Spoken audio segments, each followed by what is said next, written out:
great pleasure to introduce Professor Bob Shapley, our Heller lecture today.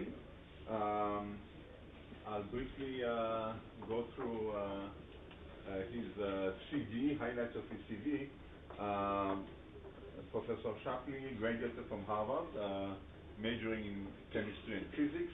He then moved to Rockefeller University to do his PhD work in neurophysiology and biophysics under the supervision of Hartline, measuring random or studying random finding pattern in the limulus eye. After his PhD, he went to Northwestern University studying retinal ganglion cells, and in Cambridge studying human edge detection. Then he moved to Rockefeller as assistant professor, then associate professor, investigating signal processing in the retina. In 1986, he received the MacArthur Prize, and in 1987, Bob moved to the newly formed NYU Center for Neuroscience, where since then he studied the visual cortex and the visual perception. Over those years, he made tremendous contribution to both understanding of neural responses in early visual pathways and in understanding the relation to perception. His ultimate goal is to relate neural activity in visual cortex to visual perception, and among those part of this ultimate goal is his study of color perception and its relation to neural representation of color. So this will be the topic of today's lecture. Beyond his experimental contributions, Bob jointly with his colleagues at Current Institute made important contributions to the theory of visual cortex, and the NYU large-scale simulation and analysis of networks of therefore in visual cortex is still one of the most important study of this kind, including the analysis of simple versus complex cells and the role of high conductance states and inhibition, pinwheel architecture, and many of the important themes and questions that are important with regards to understanding visual processing and visual cortex. He has already mentioned, we have already mentioned that he has interacted with several faculties here. Shaul Lockstein was his postdoc at Rockefeller, studying cat retina, and I had the privilege to collaborate with Bob, I think now already 15 years or so, and I must say that my collaboration with Bob Shapley really shaped my much of my thinking about visual cortex, but more generally about neurophysiology and how you extract and generalize and interpret neurophysiological data in order to come up with mechanisms and dynamic models of the underlying system. His thinking is really out of the box. Bob Shapley is known to follow the data rather than party line, and I think this is what characterized his agenda over many years. And I greatly enjoyed, and I think everybody that interacted with him, his critical thinking, critical about other people's work, but also critical about his own work, always trying to come closer to the truth, so to speak, and to the correct interpretation, ideas about the brain, rather than being slave to some dogmas or to one's own prior biases. Often students come to me and ask me whether they should do their PhD experimental work or theoretical work, or to do both. And this is a question which is often comes up when students have to make their decisions about labs and thesis and so on. And I often answer is that whether to be an experimentalist or a theorist really depends on your talent. But even if you choose the student to do theory, it's absolutely crucial that the student should spend time in lab, in experimental lab. Really understand what it means to gather the data, how experimentalists do the experiment, how do they think about the data, how they analyze the data, and to really appreciate the long and important work starting from the actual experiment and ending up as a graph in the paper. For me, I was fortunate to have such an experience. In one of my visits at NYU, I spent, I think, 3 weeks physically in Bob Shapley's lab at NYU, almost next to the monkey. And to me, it was really a foundational experience. And I really appreciated Bob not only as a researcher and thinker, but also as a teacher and mentor, to see how he guides his team in the whole process of experiment. So I had many reasons to appreciate Bob Shapley's work and to thank him for that. And last but not least, his friendship, not only personally, but his friendship to Israel. He's really a person that cares about Israel, cares about the Jewish people and the Jewish agenda in general, and cares about the Hebrew as a language, the Bible as a source of inspiration, study, and both Bob and Laurie, his wife, who is here, are great friends of all that we appreciate and cherish here.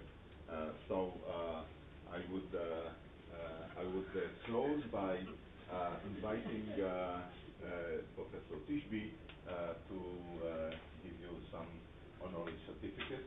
Thank you very much. Thank you, Chaim. As many of you know, the ICNC has this long and useful tradition of the Heller lectures. Thanks to the generous donation of the Heller, we are able to invite distinguished scientists in brain sciences 3-4 times every year to educate us and to share with us their knowledge and hear a little bit about our work. And it's a real pleasure for us to have this time the Heller lecturer, Bob Shapley, whom we just heard, is a good and old friend of us in the university, and to have something to hang at home or in your office. We give you this certificate, the Heller Lecture Series in Computational Neuroscience, award this certificate of recognition and appreciation to Robert Shapley for his contribution to academic inquiry and exchange at the Interdisciplinary Center for Neurocomputation and the Edmond and Lily Safra Center for Brain Sciences at the Hebrew University, Jerusalem, Israel, signed by me as the director of the ICNC and Erin Elkin as the director of the PhD program here. So thank you for being here. Now we can talk. So we leave this here. Yes.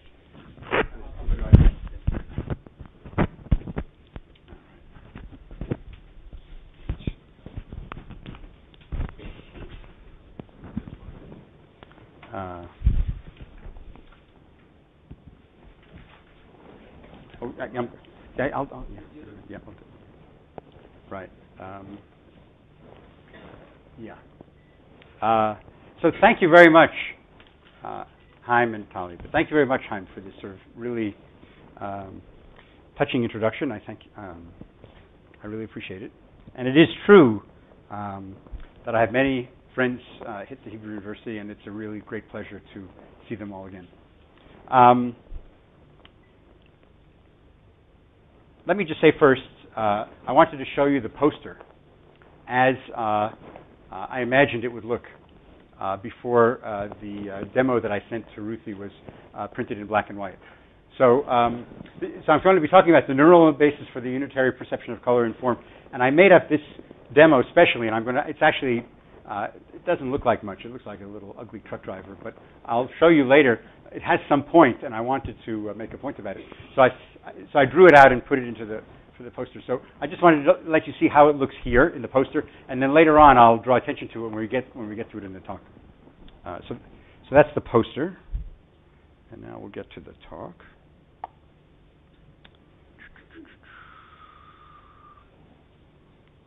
So it's the same title, hasn't changed.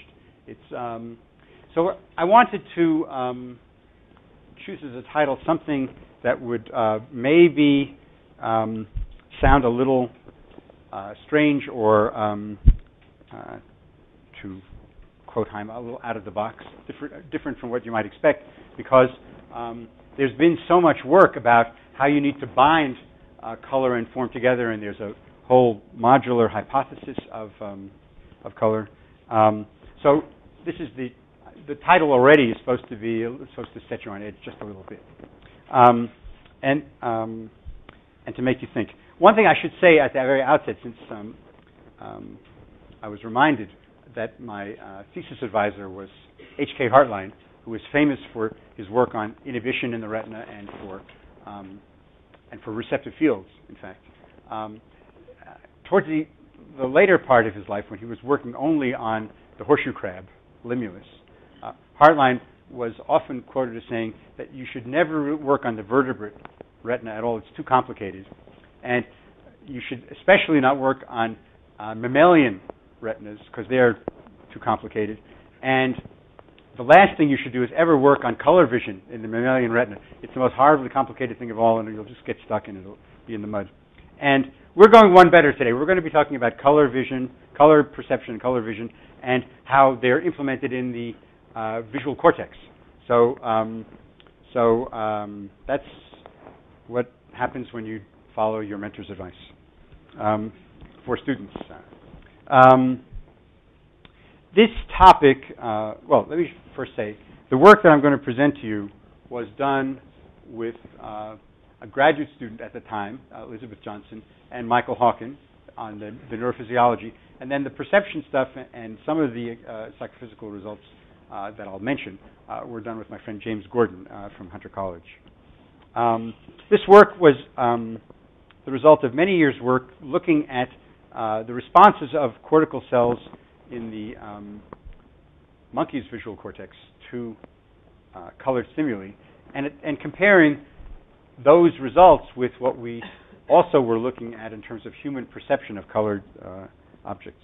And we've come to a very simple and all-encompassing conclusion, which I could illustrate on the next slide, I think, which is an analogy to Hillel's challenge of having to teach the Torah from a student while I'm standing on one foot. My challenge today was to teach you color vision all in one sitting. And my answer is, it's all in the V1 double opponent cells. All else is in the details, and you should go and learn it. So go and learn them, actually, to be grammatically correct. So what I'm going to say is that a lot more about color perception than has been appreciated before is dependent on what's going on in the primary visual cortex. This is a fairly new idea, although there are many people now who are coming to this same idea. And also that in the primary visual cortex, the crucial issue is the generation of these elements called double opponent cells. And so we'll spend a lot of time talking about what those are and how they work. And but I want to start, both for motivational purposes and also because it's more fun for both of us, to look at some examples of color perception. So you can see, and some of them may be surprising, some not. I hope they'll surprise some of you anyway, that require this kind of mechanism to be present, this double opponent mechanism. So some of our inspiration comes from art, because painters often are basically, they're experimental scientists. They don't have much theory, in fact, but they have some theories actually, some of them do, but they don't have much mathematical theories of the brain. But they do experiments like this from the relatively well-known, some of you may have heard of this name, Josef Albers. He was a German who actually had to escape to America to escape the bad guys. And he did a lot of work on color, and he had a whole series of paintings like this where it would be a square inside of a square inside of a square, sort of nested squares, and you'd see the effect on perception of the internal square of the context around it. So a lot of this stuff is about color context, in fact. What Albers didn't do, but experimental scientists do, like me, is to actually take the square out from the middle and just see what it looks like on another background, just to show you what's going on. And in fact, there is this sort of perceptual effect of the context which changes the apparent color. So I'm going to show you a bunch of these. The next one, which is most important, is a inspiration from, so it's after Albers, but it's also actually much distance longer after a man named Monge, a French mathematician. Some of you may have heard of him. There's a street named after him in Paris. And he was a well-known mathematician at the time of the French Revolution. And he observed the following fact, that if you take a green square, he actually was using red, but it's translation invariant. You take a color, and you surround it with other colors of the same hue, but different brightnesses. So this is a green, which is the same hue as this one, but it's just brighter.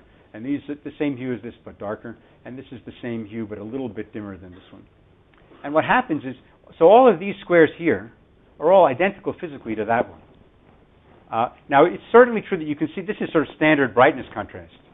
But what's here shown is that the color contrast between the green and the gray produces the effect of this hue and saturation. Down here, most of these squares look colorless or very desaturated in color. There's a kind of a veiling green, but basically these look much less green than this one. Because, at least I say that to me, this is my impression. Everyone has their own perception, but most people actually report that these are desaturated. And what Monge said was that the way he did it was to actually have a red handkerchief hanging up high at the French Academy, and then illuminate it with light from a red filter, and the color of the red handkerchief disappeared, and it went from a bright red to a pale pink. So here it's going from a bright green to a pale sickly green. And this effect, this desaturation of the color because it's surrounded by a very similar color, different only in brightness in this case, is of utmost importance, because what it's telling you is that what determines the appearance, the color appearance of these objects, is actually what's going on around the. Maybe I'm off a little bit. What's going on around the boundary? Just in here is what's determining the color of this whole region, and what's going on here is determining what's happening in there. So that in fact, the color appearance is very much dependent on just comparisons over a very local region. Now, I have some other demonstrations to make to buttress the claim about locality, but I wanted to say that this color contrast effect, this dependence of color appearance on color contrast, achieves only approximate color constancy. So many people have speculated that the reason for this color contrast mechanism is to enhance the dependence of the response on the reflectance of the object, and to discount the illuminant. If the illuminant changes color, color contrast somewhat achieves color constancy, but only approximately. And the way that you can see that it's approximate, actually, in my demo, you could see that it was approximate. And also here, from this famous series of paintings by Monet about Rouen Cathedral, during daylight or during sunset, the changes in color of the same reflecting surface, because of changes in the illuminant, as depicted in his paintings, reflects the actual fact, which is that color appearance does, in fact, change with illumination, but that color contrast tends to keep the change to be smaller than it would be if there weren't color contrast effects. So what I haven't done, but what one could do, is to take a little piece out of here and put it out here, and then the effect would be even bigger, because the context tends to keep the change, the variation with, or the inconstancy to a minimum. So color contrast is more than approximate color constancy, I'd say, because although it does try to create an invariance of response, that is color appearance, as much as possible, it also is responsible for the fact that an object's edges mostly determine its color. And this is where I wanted to show you. Here's the poster. So this is actually the demo from the poster. And I wanted to make the claim that edges matter most and that color fills in from the edges. So here, let me see what you can see. Let me come around. You can't see these things very well, can you? It's a bit of a, is that a bit better? This is actually like the Monge demonstration from 1789. These little light pink purplish circles here are physically the same as this color and this color. They're just placed on this reddish background, so they turned a little purple and they look desaturated. This square actually also is physically the same as this and this and this. They're all physically the same, but because on this side of the square it's on the green, and on this side of the square it's on the reddish orange, you get a kind of a discordancy between the top and the bottom of the square, and there's a kind of a filling in, and there's like a war going on in the middle between the more reddish response at the top and the more purplish and pinkish response at the bottom, so that these edges kind of create a kind of filling in effect, which where you can actually see the filling in going on in the interior of objects where the wrong one. Sorry, I never know which one it is. So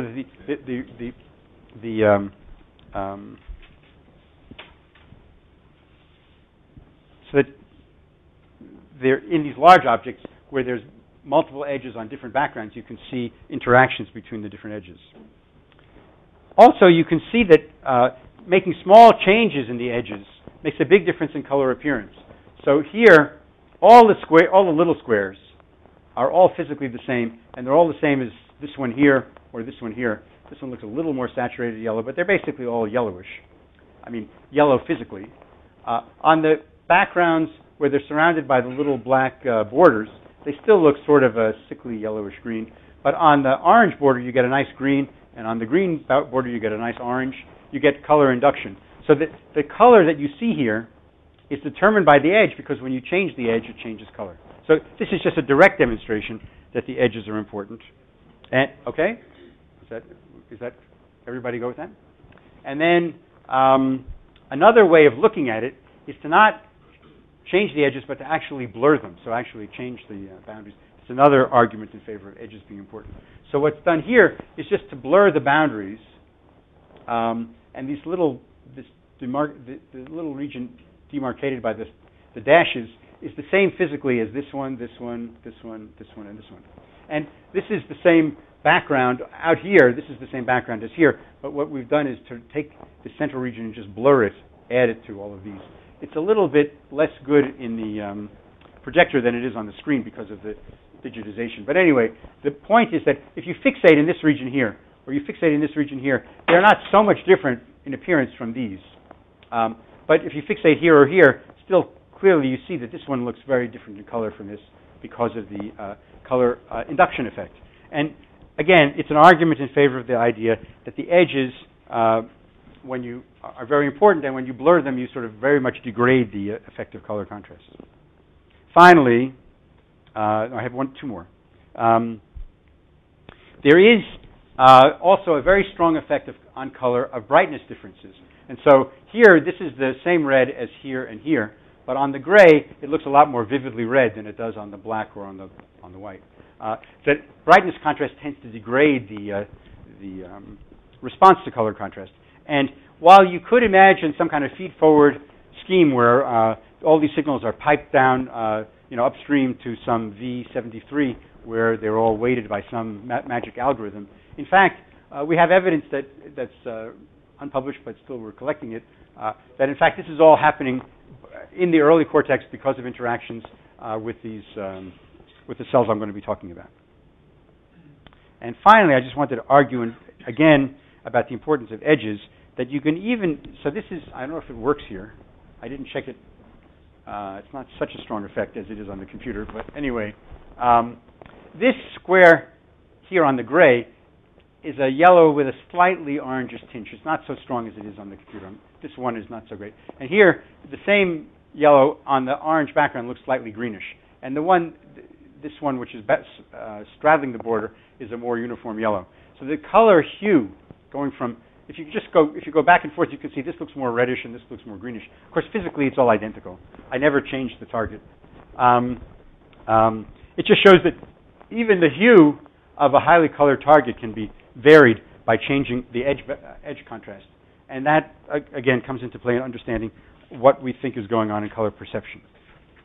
So that's the end of the fun demo part. Now we have to do a little work. And we have to do the work that the brain does to try to see how does the brain do this so that it makes color perception so dependent on the edges. Let me just summarize all of these demos by saying the following, that all of these demonstrations I've shown you, maybe this one is my favorite, I don't know, is that the color appearance of a target is mostly determined by what's going on at the boundary, not what's going on in the interior. A lot of color vision is about what mechanisms respond to a colored surface. But in fact, the boundary is where a lot of the color appearance comes from. And both in terms of hue and also saturation, this is when you blur the boundary, the saturation becomes really much less. And so the question is, where does the color come from? What's generating the color signals? And so what we're going to do is trace the color signals from the eye all the way to the brain and try to show you where we think the computations are going on that generate the signals that generate the differences between these two colors.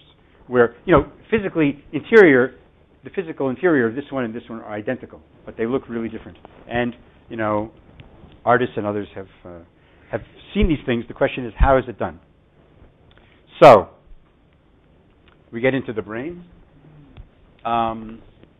This could be a human or monkey brain. We studied monkeys, but we think the same things are going on in humans.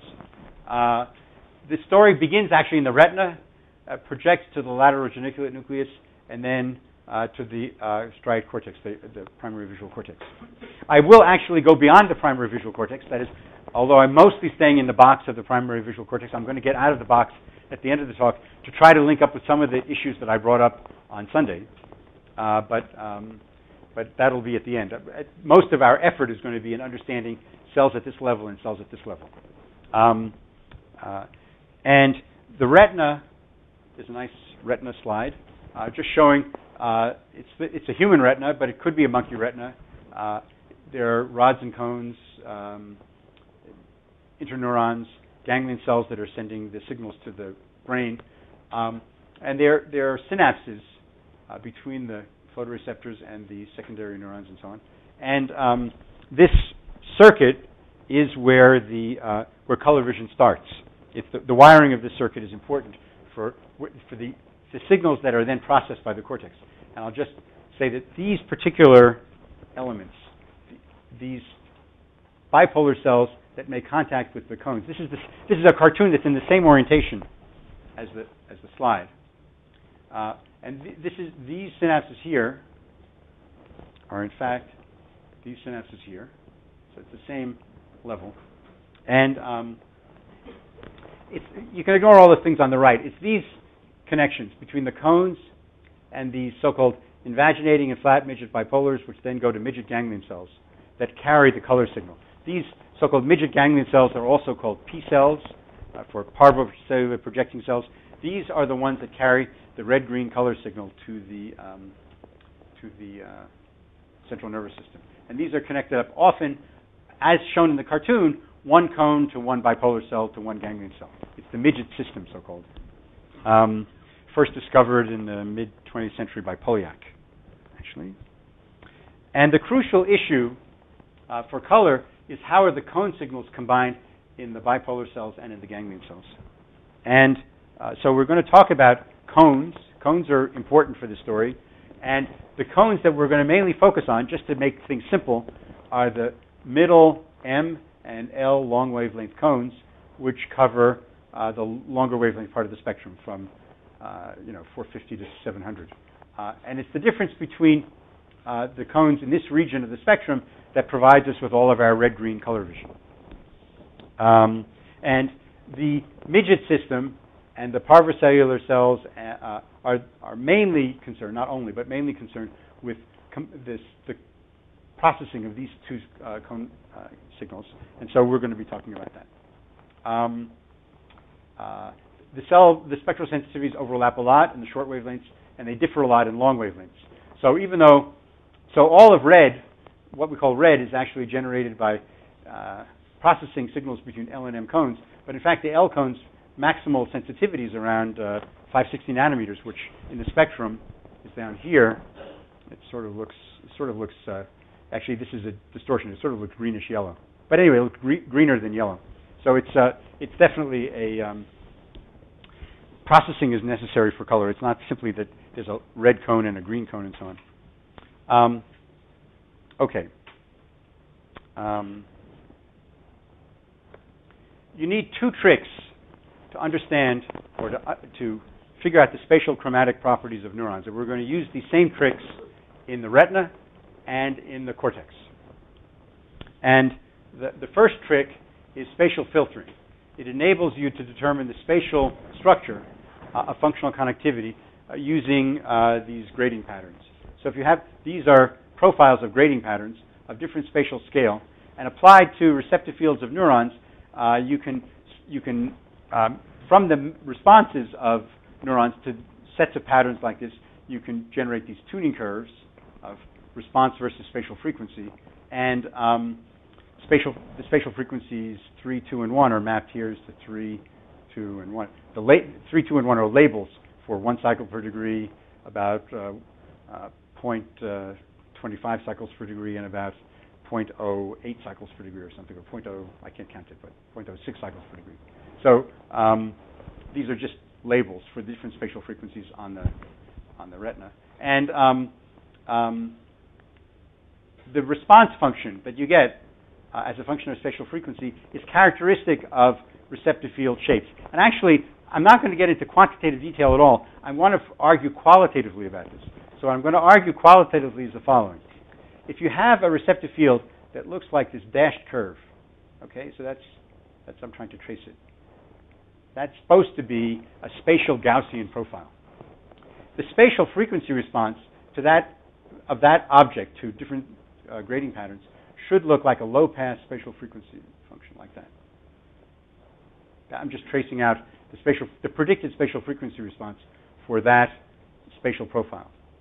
And if you have one of these things which are called Mexican hat or sombrero type receptive fields, center surround receptive fields that look like this, the spatial frequency response qualitatively is like this one.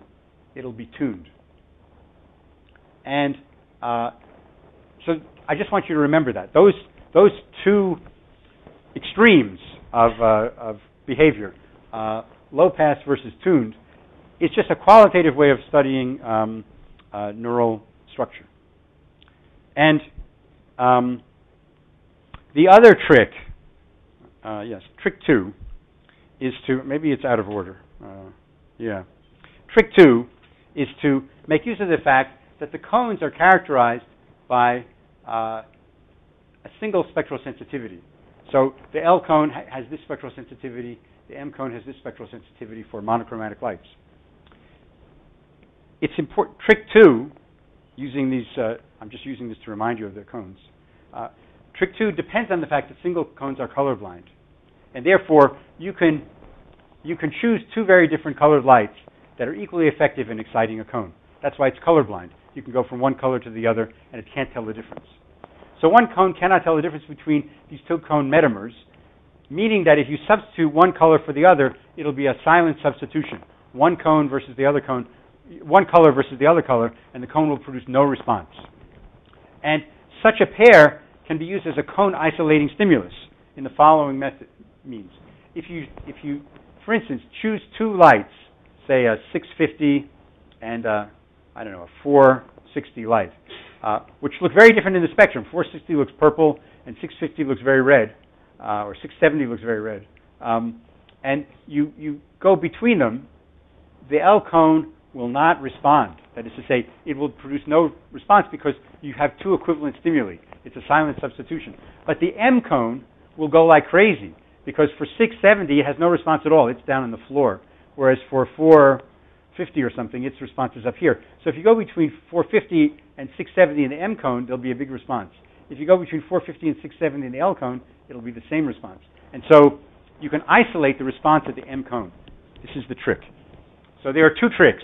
One is to use spatial patterns to define the spatial structure, and the other is to use stimuli which will isolate one cone at a time. So you can look at what the spatial structure is of the connections from one cone versus another cone. So you use these sorts of stimuli, these L cone and M cone isolating stimuli, which are just different ratios of red and green brightness in a red-green pattern. So here's an L cone isolating stimulus. Here's an M cone isolating stimulus. Here's a luminance stimulus where you're varying the brightness of the bars, but actually they're all the same color. And here's an equiluminance stimulus where they're equal in brightness, but different in color. So this is we'll use all of these stimuli to study cells both in the retina and the cortex. And we're going to jump actually from the retina to the LGN because in fact we're going to look at, so here's the retina. It projects to the lateral geniculate nucleus, which is then projecting to the cortex. We're going to jump to the lateral geniculate nucleus because for various reasons we know, from various other experiments, we know that we can study everything that's going on in the retina at the lateral geniculate and we won't suffer any more complications. So we're going to look at that. And we're just going to look at the LGN responses of what are called parvocellular cells, cells that are getting input from the midget system to these different kinds of stimuli. And here they are. The red curve is the response to equiluminant color. The black curve is the response to luminance variation. This orange curve is the response to L cone isolating. The green curve is the response to M cone isolating. And the bottom line is that you can show that in the geniculate cells, what you have are cone mechanisms which are coming in, which are of one sign for the L cone and another sign for the M cone. Or here, here's one sign for the M cone and another sign for the L cone. Here the L cone is cutting off at a lower frequency. So these are responses versus spatial frequency. As I showed you before in the cartoon, these are real data from the LGN. And it shows that, in fact, the parvocellular and the P cell, the ganglion cells that are input to them, signal L minus M or M minus L. And they are single opponent, meaning that the mechanisms, the cone mechanisms that are input to the LGN cells are in fact low pass spatially, which means that the spatial profile for, say, the L cone input is actually just like a Gaussian function of space. It's not. There's no center surround organization. There's no spatial organization for the cone inputs to these first order cells, the input to the cortex. And this is generally true. So that in fact, more than 85% of the cells in the parvocellular layers are single opponent, meaning they just have this property. And the consequence is that the P cells and the parvocellular cells respond best to full field color. So let me go back to this. The point about this is that their best responses are always to the lowest spatial frequency. Always the best responses are always to the lowest spatial frequency. And in fact, when you use pure color stimuli, the responses of the parvo cells are always best to the lowest spatial frequency. Meaning that the best stimulus you can use to stimulate these cells is full field modulation of color, say from red to green. Okay? So that's the input to the cortex. It's color sensitive. It's actually color coded. They can either be L minus M or M minus L. So they'll be reddish or greenish. But they're telling you about the whole field, or responsive best to surfaces or to full fields.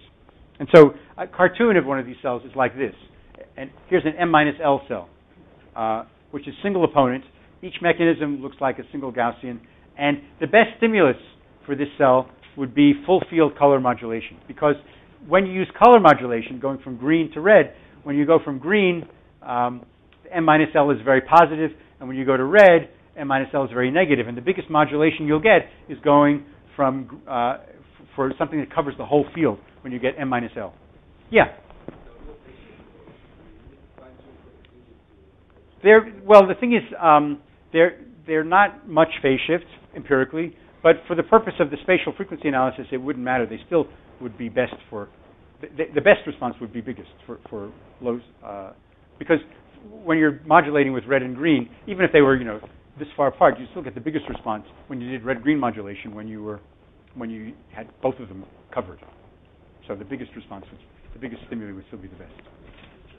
Yeah. Call it opponent because it's opposite sign. So the sign of the response, I didn't point it out, but it is true that they are out of phase by 180 degrees, and they have opposites. Therefore, they have opposite sign. I draw this as 0, and I draw the L input is negative and the M input is positive because they're opposite signed inputs. And they're opposite signed at a whole range of frequencies, so they're out of phase over a whole frequency range because they have opposite sign. So it's single opponent meaning subtraction. You're subtracting one cone from another, and that's indicated here. The input to the cortex is single opponent, M minus L or L minus M. Okay, good. Now we're going to go to the cortex. So we're no longer in the subcortical range. We're stepping up to the cortex. We have layers. I showed you this slide the other day. Here's a monkey. Here are the humans. The layering is very similar. The input comes into 4C. It's Roman numeral 4, but usually these days we have Arabic, trying to be friendly. And there's 4C, where the input comes in from the lateral geniculate nucleus. And in fact, 4C beta is where the color input comes in from. The red-green input is coming into this dark layer here. These are dense with small cells. And then that input is going through the cortex. Now, I'm not so much focusing on the laminar analysis today because it's enough just to figure out what the cells are doing. But in fact, we have done laminar analysis on this. I'm just not getting into it so much. What we find when we use these sorts of patterns, so we go back and we use these things. We use this set of patterns on the cortical cells, and we measure mainly actually in initial experiments just responses and comparing the responses to luminance patterns and equiluminant patterns. And then I'll show you what the results are. We find cells, so here's response amplitude versus spatial frequency of a neuron in V1. Responding to the filled circles are the luminance pattern, and the open circles are for an equiluminant red-green pattern, like the one I just showed you. And there's a whole bunch of cells, more than half the cells in the cortex, which respond much better to the luminance pattern than they do to the color pattern. And so these we call luminance-preferring cells. Now, the big difference between our work and previous people's work, like Wiesel and Hubel or Lenny, Krauskopf, and Sklar, is that we find many of these cells, but the fraction of cells that are luminance-preferring is much smaller in our case. And the reason is because we have equated the effectiveness in terms of the geniculate output for the luminance and the color, whereas most people haven't normalized them for what the input to the cortex is like. So what we've done is we're trying to compare these two stimuli, these two stimuli, the luminance pattern and the equiluminant pattern. We're trying to compare those at equal effective outputs from the LGN. And so when we do that, we get the effect that there are fewer. Many of the other people have used patterns where the luminance contrast is much higher than that achievable with equiluminant patterns, and therefore they get cells that respond better to luminance, but of course they're hitting it with something that's 10 times stronger. So when you try to equate them for equivalent amount of input from the LGN, then you find that in fact there are more of these cells that prefer color. So this is a color-preferring cell that likes equiluminance better than it likes luminance. Here's a tuned one, which is very rare. Most of them are like this. And then you find these cells, which are our big discovery, these color-luminance cells that respond to both color and luminance, and that are tuned for both.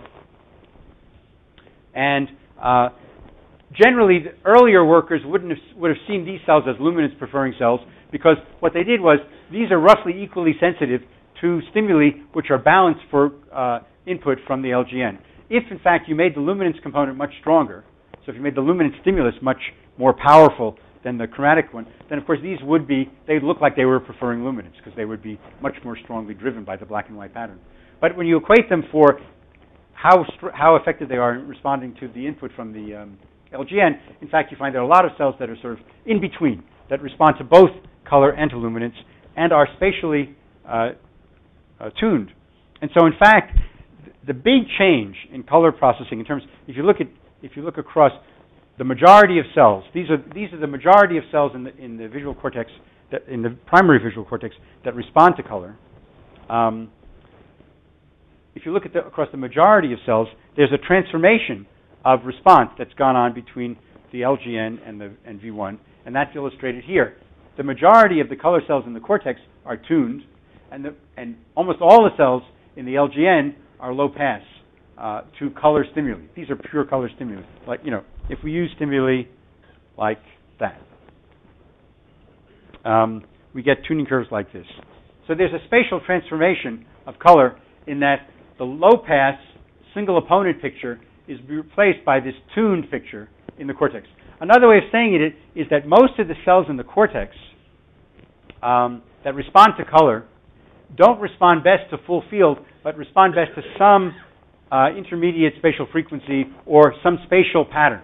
They'll respond best to a colored pattern rather than to full field color illumination. So they're color spatial sensitive. And here's an example of one like that. So this is another one that's responding, its response to equiluminance is coded in red, its response to luminance is coded in black. But then we also used the cone isolating stimuli to look at what are these individual cone inputs to these cells to see whether there's a difference for them. And in fact, so it says here what the double opponent cells do, they respond best to patterns. But even the isolated cone inputs are also spatially tuned. So what that means is that, again, what's happening in the cortex is a transformation from what's happening earlier in the visual system, in the retina and in the LGN, because we don't see patterns like this in the LGN. They're all low pass, they're all single opponent. And here, what we're seeing is finally the spatial tuning in the individual cone inputs. So what is that? And wait a second. I need to say something else, which is that the single opponent cells, how do they look? If we want to compare this, so I showed you there were some color-preferring cells that look single opponent. The single opponent cells, which are color-preferring, actually have this low-pass characteristic like the LGN. And in fact, if you look at the individual cone inputs, they're also basically low-pass. There are a little bit of humps and bumps, but it's basically, the best stimulus is still full-field color at low spatial frequency. So these cells look like actually they're just taking the LGN input and summing it up and they're like larger versions of the LGN input. But these cells, the double opponent ones, are actually something very different from the LGN. So you call them double opponent because yes. Because they respond both to sorry. To two cones? We call them double opponent because, as I'm going to show you later, you can account for this, and this is the point I made originally in the build-up. Remember that here's the spatial. I tried to make an equivalence between a spatial. If this is spatial frequency, I tried to make an equivalence between a spatial frequency curve that looked like this and a space curve that looked like this, and a let's see, a spatial frequency curve that looked like this, and a spatial curve that looked like this. So when we see this tuned spatial frequency tuning curve as there, we're inferring that there's spatial differences, that there's a minus plus minus organization. And so the second kind of opponency is spatial opponency, as well as cone opponency. So there's the cones are opposite to each other, and also each cone input has a spatial organization which has plus and minus in it. So that's what double opponent means. It's opponent both spatially and cone. And in fact, well, I'm not showing you here, but in fact we did also do a phase analysis here, as we did in the LGN, like your question before, that actually the cone inputs are out of phase. So they're opponent, the cone inputs are opponent to each other at these optimal spatial frequencies, but also each cone input is spatially tuned. I'm going to show you a picture. So if you just bear with me, I'll show you a picture that will illustrate this in 2 minutes or 5 minutes, whatever. I just want to show you, so there are these single opponent cells in the cortex where there's only evidence for low pass and a single opponent type organization. And then these are examples, but this is the population data were actually, from our data set, were actually summarized in a review article by these gentlemen, Schlippek and Engel. And it shows you, this is the average of something like 20, the color preferring cells are rather rare, but the spatial frequency response of the color preferring cells looks like that. And the spatial frequency response of the luminous preferring cells, which we think are as just adding the cone inputs, look like this. And the spatial frequency response of the double opponent cells looks like this. So they're rather like the non-opponent cells, and also they're very different from the single opponent cells. There's this whole new feature. In terms of the frequency of occurrence, these are population averages.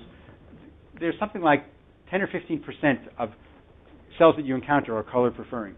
About 40% are double opponents, and about whatever's left, about 50% are the non-opponent or achromatic, as I labeled them here, that is not responding to color. Okay, so the question is, can we understand what's going on in terms of the cone inputs to these cells?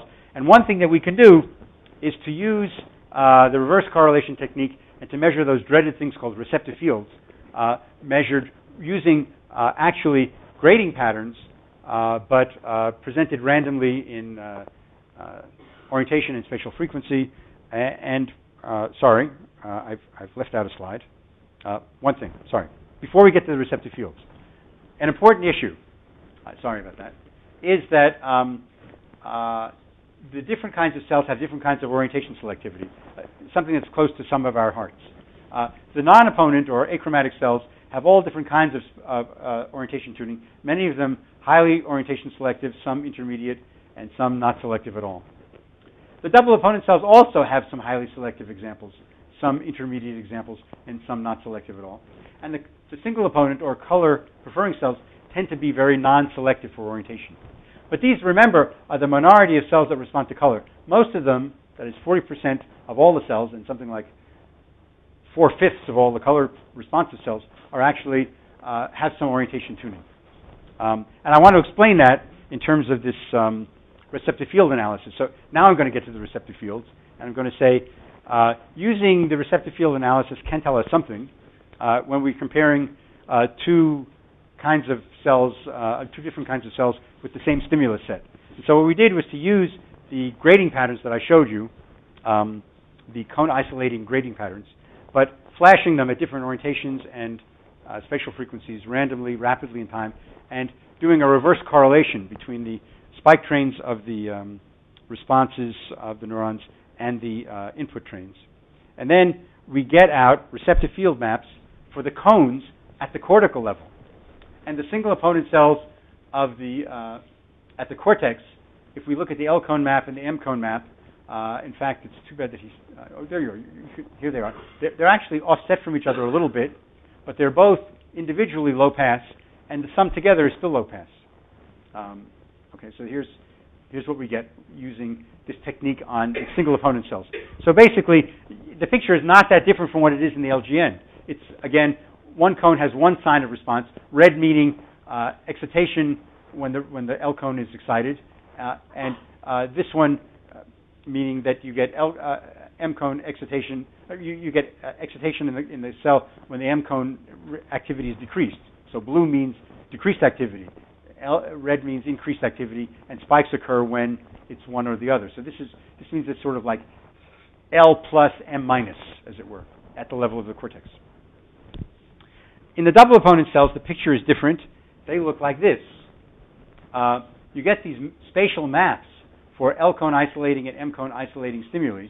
Again, this map, like in the previous slide, this is a spatial map in the visual field, and this is the region of excitation driven by M cones for this cell. It's one cell, and this is the region of excitation driven by L cones. Again, where blue means that when you turn the L cone response, when you turn the L cone off, you got spikes in the cell. Here, and the red means when you at this location. But at this location, when you turn the L cones on, you got spikes. And similarly for the M cones, when you turn the M cones on in this zone here, you got spikes in the cortical cell. When you turned M cones off over here, you got spikes in the cortical cell. What this means is that there's a spatial organization as well as an opponent organization. So if you look at the starred regions, you see that the sign of the L and M cones are opposite. They're opponent. And the sign of the L and the M cone responses are opposite here too, but they're also spatially opponent. So if you go from here to here, the M cone has the opposite sign response here from what it has here. It has a spatial plus minus receptive field organization, and similarly for the L cone. And this is like a 3D projection rendition of what this is supposed to look like. So the L cone has plus and minus and plus regions, and the M cone has plus and minus regions. The bottom line is that, in fact, this sort of receptive field will be insensitive to full field patterns because these two regions will tend to oppose each other. And that's why you get the spatial tuning that you see in the graph. But this kind of neuron would be very sensitive to a red-green boundary located right here. If it was green to the left and red to the right, you'd get M plus and L minus, turning off of L minus signal, so you actually get a strong green response on the left side and a strong red response on the right side. So it's a mechanism for enhanced responses to red-green boundaries. Whereas the single opponent cell is actually responsive to diffuse areas of color. And so our claim is that these sorts of neurons, and also from their spatial frequency tuning, this spatial frequency tuning behavior, are the kind of things that you need to explain the properties of color that I showed you at the beginning of the lecture, the sensitivity to edges, the insensitivity to diffuse and blurred boundaries. Color depends upon signals from units like this. That's the claim. So this is like a summary of what we think is going on in general, that the cones have different signs in space, but within a region, different cones have different signs. So this is double opponent. It's opponent within a region, and the two regions have opposite signature responses to color. So this basically will be a sort of a red-green boundary detector. That's the idea. Okay. But it is not so simple. If you think this is simple anyway. It's not as simple as this. It's also that you need you don't need it, but we do need it, but we didn't know we needed it. But it is true that what we find is that there's a diverse population of double opponent cells with many different ratios of cone inputs, and therefore many different degrees of color preferences. So you can have. So this is what is shown here. We calculated through a procedure. It's just a normalization procedure. What's the relative cone weight? So this goes from 0 to 1, and from 0 to -1, and from 0 to 1, indicating how strong is the influence of the L cone on the cell, how strong is the influence of the M cone on the cell for an optimal pattern. And these are for the double opponent cells. Now, they're labeled color luminance, but these are what we think of as the double opponent cells. Now, these cells over here which are getting the same cone weight, the same sign of cone weight for M and L, are actually not color cells. These are so-called color luminance cells, but they're not really what we think of as double opponent. And I can explain these if you want later, but basically there's some kind of leakage of the not achromatic cells into this population. But these cells over here, all of these, are actually cells which are getting opposite signed input from L and M. The sign, we arbitrarily labeled L minus, but it could be plus L and minus M. It's just relative to each other. L is minus the M. But you see that the different occupancies along this diagonal mean that the relative strength of the L versus the M is different. So, for instance, for these cells, the L cone input is weak compared to the M cone. So there's strong M, weak L. Down here, it's weak M and strong L. And here, around here, there's sort of balanced M and L input. And you can get the whole range, the whole gamut of... So these cells will be, more... They'll have green-red boundary detection, but they'll be more sensitive to the green than to the red. And down here, they'll have green-red boundary detection, but they'll be more sensitive to the red than to the green. So there'll be different shades of color that they can represent. And color will be represented in terms of its activation across this population. So that you can have many, many gradations of color depending upon exactly what the population vector looks like. So we think actually that in general, coding needs to be understood in terms of populations instead of terms of single cells, because there's not a uniform single type of color cell. There's a whole range of them. So population coding is very important in color, we think. And then the last thing I'll say is that, and now I'm sort of stepping out of the box of V1 and talking about all the work that's been done, summarized here by Mullen's work, about other cortical areas that respond to color beyond V1 in the human, and also work has been done in parallel in the monkey. And these are human data. This is the human cerebral cortex viewed from the back in a way so that only the people who made up the figure can understand it. And but the idea is that the calcarine cortex is here. So this is like the midline, and as you go lateral and anterior, you're seeing these regions, PV1, PV2. These are different visual areas. Sorry, take it back. I'm reading the slide wrong. This is visual. These are the V areas. Sorry, V1, V2, and so on. I'm totally misled you. Here are the visual areas: V1, V2, and so on. And the areas which are more bluish are ones which respond better to chromatic stimuli than to achromatic, and the ones which are more reddish respond better to achromatic than to chromatic. And what you see when they were using, I think, various kinds of a range of color patterns, and then comparing activation with color versus non-color. And what you see is that there is posterior activation in V1 and V2, but there's also interior activation in this region VO, which is anterior to what's called human V4. And then there's also activation anterior to V1. The question, so there's a wide region of cortex that's activated by color, including V1. There are other areas that are not so activated by color. And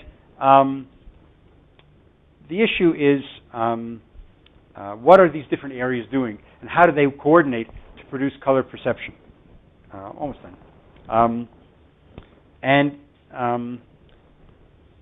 This harks back to the kind of the modest proposal that I was making the other day, which is that it has been thought that this is actually a color center. Lesions in this area produce great loss of ability to identify and to respond to color. So there's a phenomenon called cerebral achromatopsia. Lots of Greek in that phrase. And lesions in this, so strokes in this ventral anterior region can cause great reduction in your ability to see colors, but to identify colors.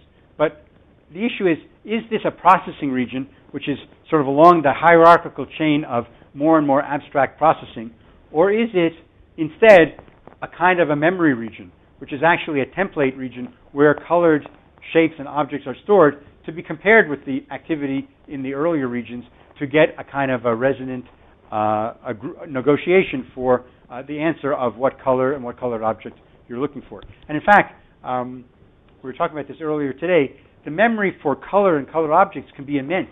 You can remember, not just colors, but every colored fire engine and every colored ball and every colored shirt that you've ever seen, and they may all be stored in here so that when you see some colored object, it's compared with what's in your gigantic memory, and then you say, oh, it's like that. So my feeling is that, just referring back to try to establish at least some face consistency with what I was saying the other day, that color may be a primary paradigm for understanding visual perception, and not just visual perception, but perception in general, in terms of the feed-forward and feedback return linkage between these more anterior regions and the more posterior responses. So this of course is just speculative, as the other one was, but there is work that's been done in the monkey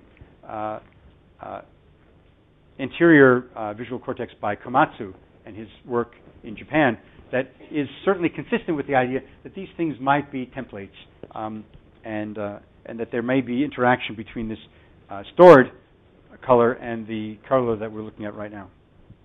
So let me just finish up, getting back to my quotation from Hillel. This is what you need to remember, which is that it is indeed true that the input to the cortex from the LGN and from the retina is single opponent and basically coded in terms of a difference between the cones, but just with no spatial information really attached. And single opponent cells in V1 can tell you about the color inside a region. They tell you about areal color. But the double opponent cells tell you about what's going on at the color boundary, and they seem to determine what color looks like, because the boundaries seem to determine in our experience that color appearance follows what the color boundaries are like. And therefore, color and form are linked. There is a single mechanism which links them. You don't need a binding mechanism because they're already bound from the beginning. And there may be other reasons for binding which have to do with binding the input to your memory. But that's with the speculative feedback, top-down, bottom-up negotiation. But already at the level of the primary visual cortex, most of the important processing of the boundaries is already done, and there's linkage between form and brightness, contrast, and form and color already there, and all the rest is details. Go and learn it.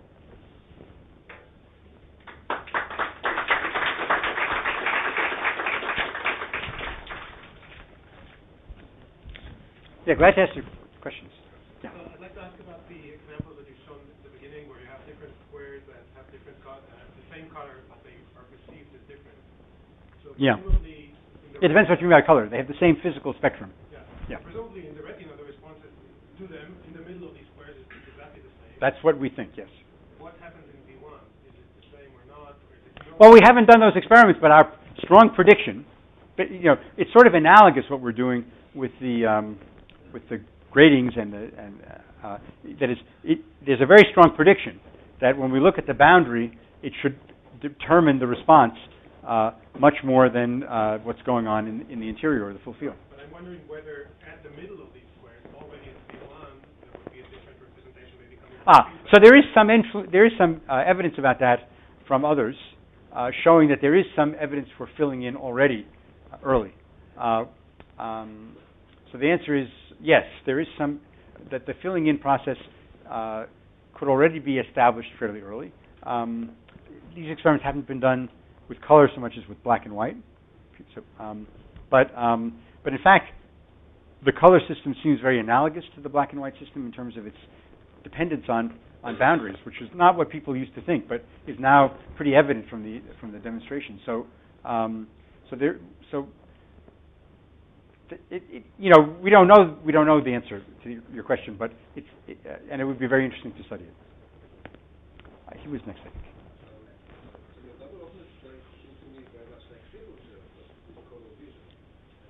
And Yeah, so they are. I mean, they have a lot of similarities. In the papers that we've written, we sort of make comparisons between the achromatic and the chromatic cells. And here already, here there's a comparison. They are very similar. The population properties of orientation tuning are not identical, but similar to the achromatic ones. And in this one, the spatial frequency tuning, they're very similar. So I mean, they're overlapping with a large number of the sort of standard achromatic simple cells. If I carry on your binding suggestion, that is the microscopic problem, wouldn't you suppose that the entire hierarchy of complex cells and other form sensitive cells exist for color edges and color forms, starting from the having a complex cell like which gives color. Well, they aren't only simple cells. They're also complex color. I mean, some of these cells in this group are complex also. I mean, so they're showing the same sorts of. I guess I don't quite understand your question. Sorry. I want to get back to the entire hierarchy of form sensitive cells, which is color sensitive as well. I think that there are. Yeah. I mean, I think that basically I think that there's a continuum between these guys and these guys. It's such an obvious continuum that they're almost lying on top of each other, and they both contribute to color and form. Basically, what I think to make it more explicit is I believe that when you're looking at some pattern, there is in fact a population code where the population is all of the cells in V1, the double opponent and the achromatic ones, and they're all coding the pattern and they're coding the color. So there is a kind of a resultant distribution of activity due to color contrast and brightness contrast everywhere, which seems very plausible. I mean, it's just like what people have previously talked about in terms of coding orientation, except that the color cells are just like the other ones, and basically color and form could be. And I have to say also, I showed you demos to argue in favor of the importance of color and form. There's actually quite a lot of psychophysical work, which I just didn't want to include for the purposes of not boring you more than I already was. But there's a lot of stuff that shows, from masking experiments to perceptual experiments of 3D structure to orientation discrimination experiments, that all argue that color and form can be used. Color can be used for form just like black and white can. So there's lots of evidence in favor of this idea that there really is that they're linked very early. The double opponent cells are found generally in the blobs, right? Actually, sorry to say, no. Turns out that the double opponent cells are found all through the upper layers, pretty much uniformly. And it is true, I didn't talk about the laminar analysis at all, but they're found throughout the cortex, but mostly in the upper layers, so mostly in layer 2, 3. Where the blobs are, I agree, but in fact, there doesn't seem to be any differentiation within the blobs.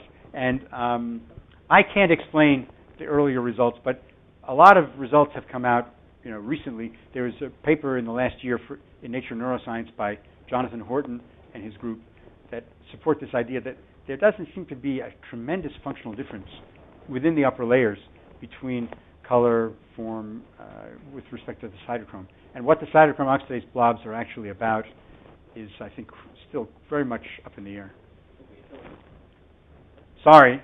That's okay. Still, there are lots of achromatic cells over there. Yes, there are lots of achromatic cells. Orientation tuned. Yes. And the question is, what's the interaction between the information that you find in those cells and the information that you find in the color opponent cells? It could be, as you seem to suggest, the same system, but it could really be two different types of information systems. One perhaps in service of the color, even though it's using form. Yeah. Another one in service of shapes.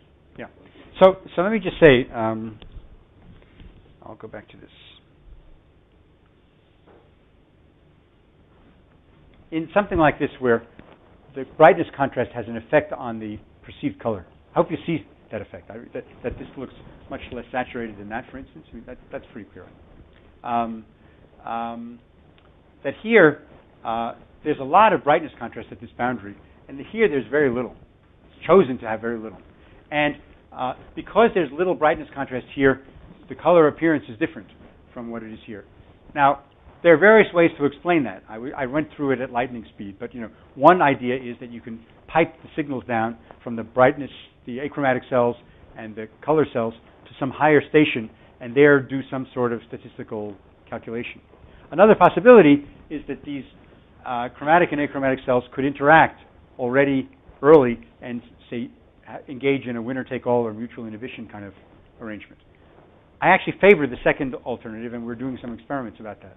So I think that it's true that there is population coding, and I also think it's true that there is interaction within the population between the different mechanisms, basically to establish which there's evidence for that there is, there's winner-take-all notions in orientation selectivity. There's winner-take-all notions in other kinds of selectivity. There could be winner-take-all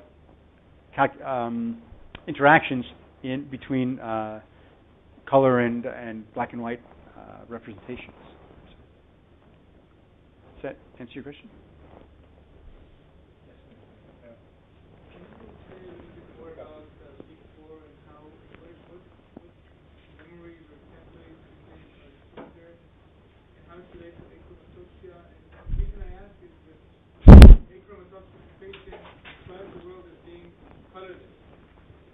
Yes. Not that they don't know whether something has the right color or not. It's not that they don't know how to name the color, but their subjective experiences they describe it as being everything is murky, kind of not really black and white, but simply colorless. Colors lose their meaning.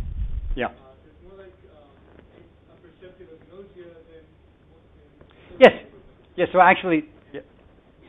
So the way you describe it sounds like it should be more like associated. Well, I'm not a clinician, so I don't want to get into an argument with you about apperceptive versus associative because I won't be able to get there. But what I think is that I was going to say that I think that achromatopsia may be a model for a kind of agnosia where the lesion is in a region where your stored templates are located, and therefore, since you can't have any templates, you can't get an answer to what's the color. There is nothing that you can compare it to. It's sort of that's why it might look murky. You're sort of in a twilight zone where there's no normal memory. At the same time, some of these people, not all of them, because it depends on the size of the lesion. If you have a lesion that's very discrete in just the anterior areas, you can have situations where if V1 is spared, for instance, and the lesion is only in the interior areas, you can have a situation where they can do color discrimination fine, even though they can't tell what the colors are. So they can say, this is different from this, but they can't say that this is red or green or yellow. And so, in fact, their sensitivity can be normal. So it's as if they have an early filter mechanism that allows them to say that there's a signal there, but they don't have something to grab onto to say what the signal is. And that's the kind of... So I think that's a model for, in general, what's going on in form vision as well. When you have some activity in the early areas, you need somewhere to grab onto to tell you what that means. And the meaning is somehow in the pattern of activity at the two sites. All right, so thank you both for this colorful and illuminating talk. Thanks very much.